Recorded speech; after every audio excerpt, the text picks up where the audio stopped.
Sa isang ilog sa Bulacan, may natatagong kayamanan.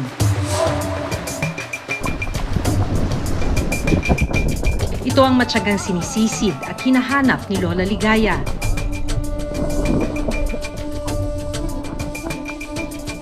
Hirap man dahil sa kanyang edad,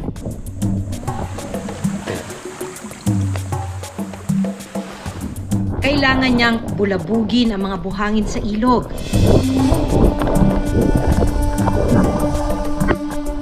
Buhatin ang malalaki at mabibigat na bato.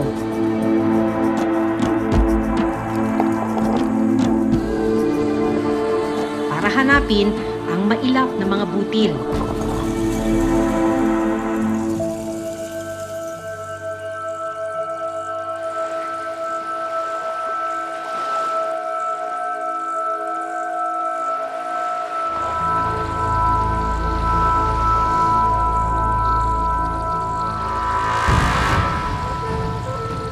Mga latak na ginto na magdadala ng pagkain sa kanilang hapag.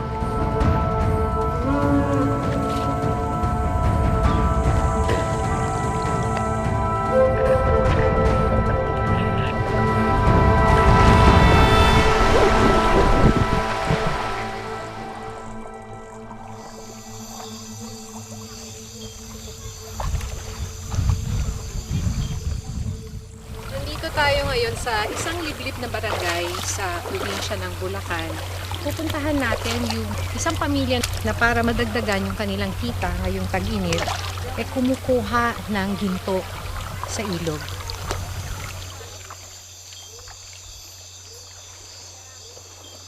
Medyo madulas itong mga bato na kailangan nating tawirin, di ba? Dito sa ilog. So maliban dito, medyo malayo na to mula dun sa mismong bayan. At mula roon, kailangan tawirin itong ilog na to.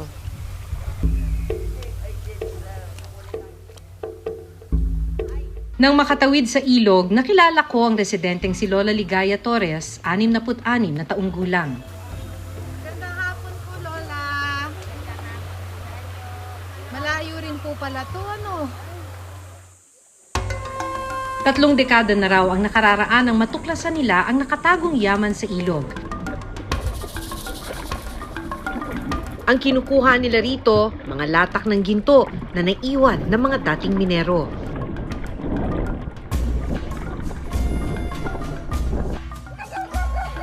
Mag-alas 9 ng umaga, naghanda na si Lola Ligaya. Bitbit ang isang goggles na tinatawag nilang antipara at isang bilog na kahoy na tinatawag nilang dulang.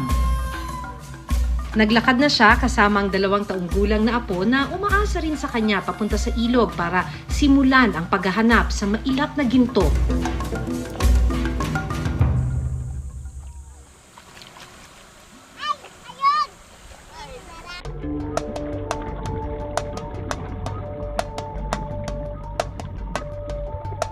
Agad na sumisid sa ilog si Lola Ligaya.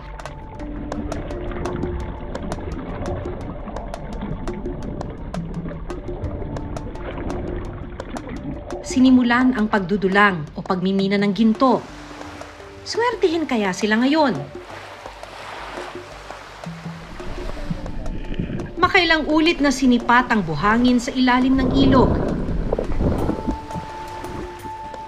Sa pag-asang makakita ng ginto.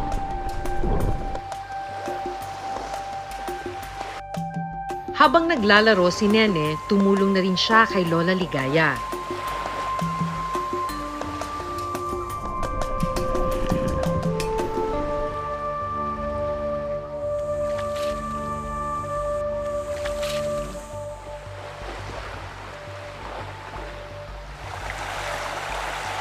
Ang isa pang apo ni Lola Ligaya na si Adrian,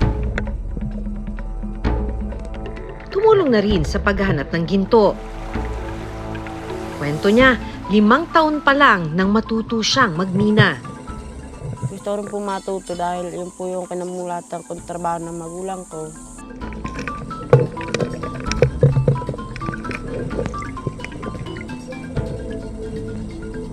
Grade 4 na sana ngayon si Adrian pero kinailangan niyang huminto sa pag-aaral.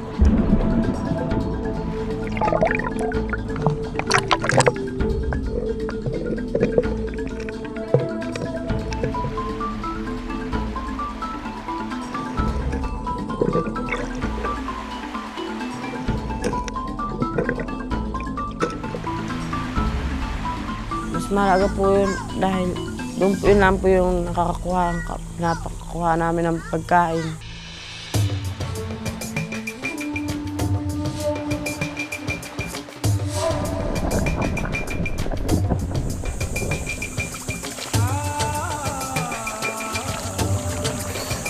At nang hindi makitang hinahanap, lumipat siya ng ibang pwesto. Saan ka papunta? Baka mayroon doon sa hulo. Doon sa malalim-lalim. Kinailangan niyang sumisid sa mas malalim na parte ng ilog. Dito raw kasi madalas matatagpuan ang mga butil ng ginto.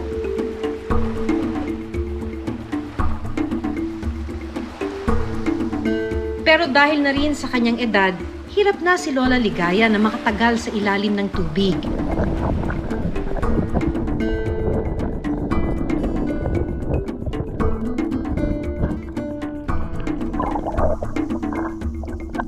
Kaya makailang ulit siyang lumubog at umahon, saka maingat na hinahawi ang sinalok na buhangin.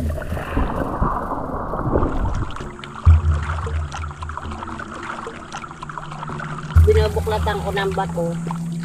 Saka ko pinukot-kot yung buhangin. Iniipon ko tapos ay dinadakot ko ng baong niyog. Ako inalagay sa dulang.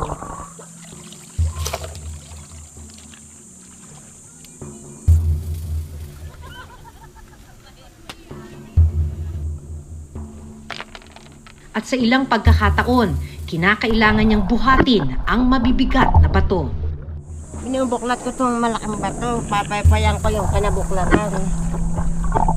Hindi makita yung ginto pagka hindi maalis yung bato.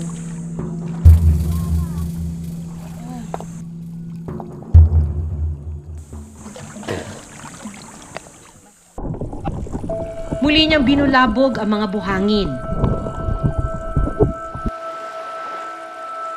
Isinalok sa dulang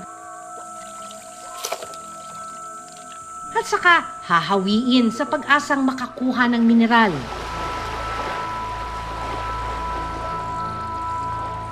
So, ilang oras ninyo ginagawa to sa isang araw? Papasok kami dito ng mag-alas 9. Tapos lalabas kami ay alas 4. Paano niyo po natutunan yung pagdudulang? Sino yung nagturo? Ay, matagal na po. Wala pa akong anak ay nagdudulang na kami. Iyon po ang kinagisnan kong hanap buhay namin. Kung hindi magtanim-tanim.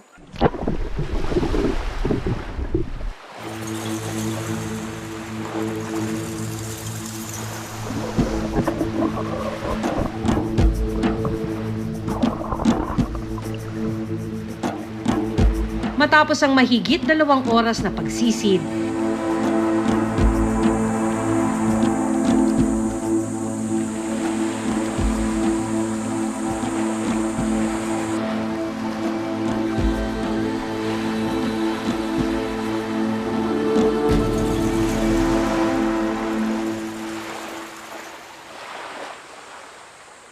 Ayun, may maliit.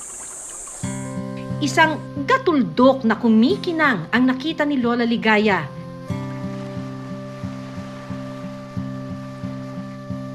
Ito na raw ang inaasam nilang ginto.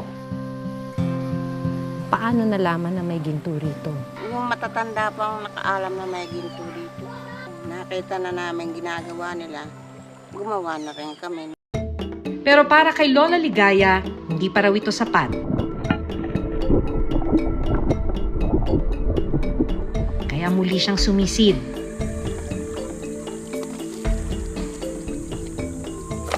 Maya-maya pa, Ay, nakakita rin ako sa wakas. Katingin. Oh, maliit pa ito. Pangkaraniwan lang na nakukuha rito. Ganyan kalalaki. ang nahanap na butil ng ginto, maingat na iniipon ni Lola Ligaya sa isang maliit na boteng nakakwintas sa kanyang leeg.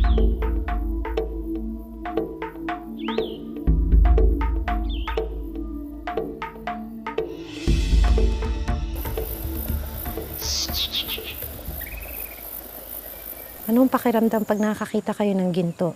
Ay, natutuwa kami. Saka parang natatanggal yung pagod namin pag malalaki na nakukuha. Bawat piraso na makikitang ginto, kayamanang iniipon ni na Lola Ligaya. Ito raw kasi ang susi para malamnan ang kumakalam nilang sikmura. Bakit niyo po kailangan gawin ito? Para po sa pandugtong sa aming pagkain. Pag kami naubusan ng bigas, ibibenta namin ko pa kami ng bigas o kaya pang ulam o tinapay ng aming mga bata pag sobra na sa bigas.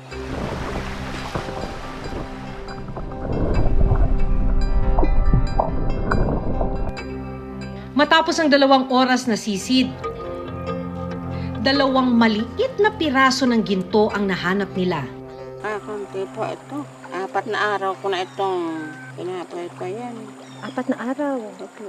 Tapos gaano ho karami yan? Baka mga kalahating miligram na siguro. Pag binenta po yung kalahating miligram, magkano po yung inaasal? 125 siguro. So mga 125 pesos po ito na 4 na araw nyo ng pinapaypay. Ilang minuto bago mag 12:00, naghanda na sina Lola Ligaya ng kanilang pananghalian.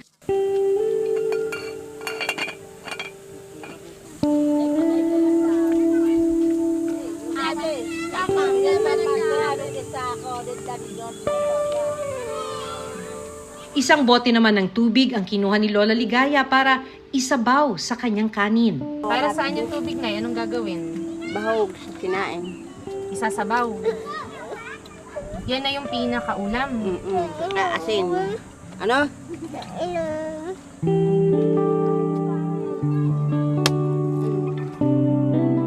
Ito na ang pantawid gutom nilang maglola.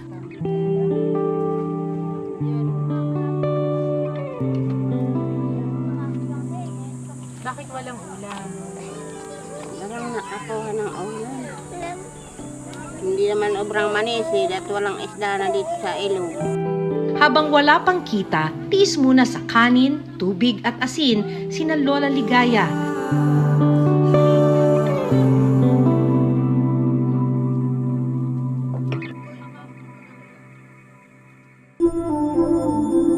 Mula bundok, lumipat sina Lola Ligaya dito sa tabi ng ilog 3 buwan na ang nakararaan. Ang nagsisilbi nilang tirahan, mga bahay na yari sa lona at kawayan. Itong lona ko na ito, nasusunog siguro sa araw.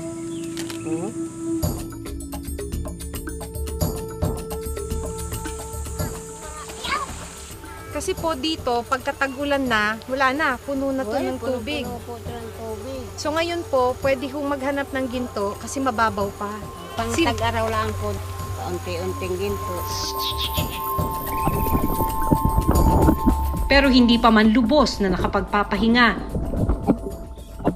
Muli na namang sumabak sina Lola Ligaya sa pagsisid sa kabila ng napakainit na panahon. Kapag tirik ang araw, mas madali raw kasing makita ang ginto. Kaya nakikita ko kumikislap ng ginto. Pagka mainit ang araw. Pagka ano naman, ang tingin ko sa ginto'y maputi pag walang init.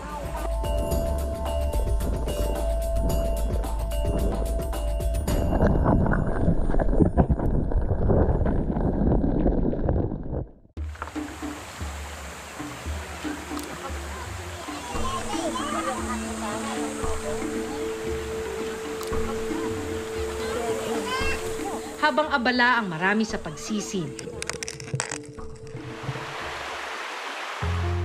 hindi sinasadyang na aksidente si Lola Ligaya. Nahulog yung bato, nalagyan, nadagan naman sa ako. Oh, nakalubak. Maitim na, oh.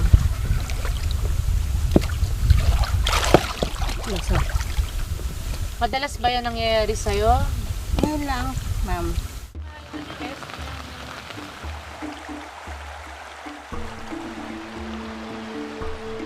Naipit na nga po yung paa ko, oh, namamaga. Kailan lang po yan? Kanina, dun sa... Kanina naipit. Bakit naipit? Tumaus-us mo yung bato. Para mas maunawaan ang ginagawa ni na Lola Ligaya, sinabayan ko siya sa pagmimina. Ano mo tawag nyo rito? Antipara po. Antipara. So, nag-aantipara dahil para makita syempre kung ano yung dadakutin sa ilalim. Ano po. Ang mahirap actually dito, hindi ho kayo hihinga, no? Habang nagdadakot. Okay, Lola. Ano ba, biyak?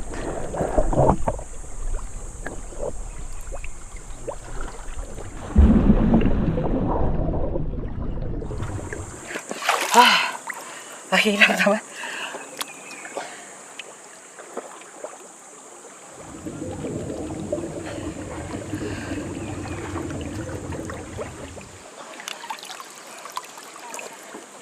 Believe na bala ako kay Lola kasi at tagal. Ang hinahanap ni Lola ngayon ay kung may kumikinang. Oh, yung madilaw. Naghahanap siya ng madilaw habang nasa ilalim ng tubig yung buong mukha niya. Makalipas ang ilang minuto naming pagsisid, tila sinwerte kami. Maliit. Meron? Mm. Ay, ito. Kukunin niya pa ba? Oo nga, maliit. Kukunin niya ba? Ito. Ayun, no. Ano, masaya rin ba kahit na maliit lang? Opo. Kung tutuusin, nasa mahigit 3,000 piso ang kada gramo ng ginto sa merkado. Napakalaking bagay sana para sa kanilang pang-araw-araw na pangangailangan. Pero sa kaso ni na Lola Ligaya, bihira daw silang makaipon ng 1 gramong ginto. Kaya ang mga naiipon mula sa pagmimina, per guhit ang bentahan sa halagang 250 pesos. Yung pagbebenta po nung ginto, binabarat ba kayo yung masyado ng mababa yung presyo? Tulad nga rin nagbinta sila diyan ay 3 miligram. Oh. Binayaran na daw sila ng 500. Masyadong mura naman. Samantalang aabot sa 350 to 400 pesos daw kada guhit ang presyohan nito. Matapos ang mahigit 1 linggong pagmimina, ibebenta na ni Lola Ligaya ang naipong ginto. Kaunting ginto po. Plano ko po talaga nito, ibibenta ko pag dumating si Sir. At kami, walang pinagkukunan dito ng bigas. Kailangan namin. 1 middleman daw ang bumibili nito sa kanila. Hello, Lola. Hello. May ginto na kayo? Meron ng kakaunti. Magkano pong benta nyo sa akin, Lola? Kung ibibenta ko sa inyo, Sir, ay 100 na lang siguro. Sabi Kakaunti naman. Bilhin ko na lang ng 1,000. Mabuti na lang daw at nagmagandang loob ang buyer na dagdagan ang presyo ng biniling ginto. Maraming salamat sa inyong tumutulong sa akin. Ito na ba ang pagkakasyahin namin maglola sa loob ng mga 1 linggo na konsumo namin? Bigas, kape, asukal, sabon.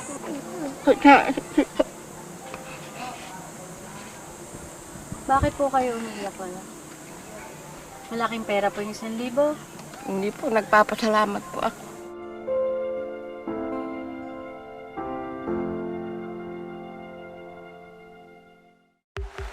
Sa datos na inilabas ng Department of Labor and Employment o DOLE nitong 2023, 36.2% o 17 million ng kabuuang populasyon ng bansa ang nasa informal sector o informal economy. Sila ang mga manggagawang hindi saklaw ng mga regulasyon at wala ring proteksyon at benepisyo mula sa gobyerno tulad ng Social Security System o SSS o Government Service Insurance System o GSIS.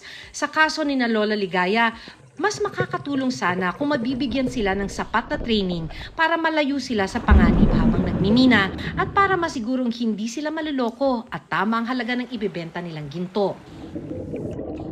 Despite sa condition nila, tinatravel ko sila una, dapat equality. Pag-create ng mga programa na mag-generate ng employment, mag-formalize nitong mga informal sector para maka-access sila ng mga pautang ng kapital.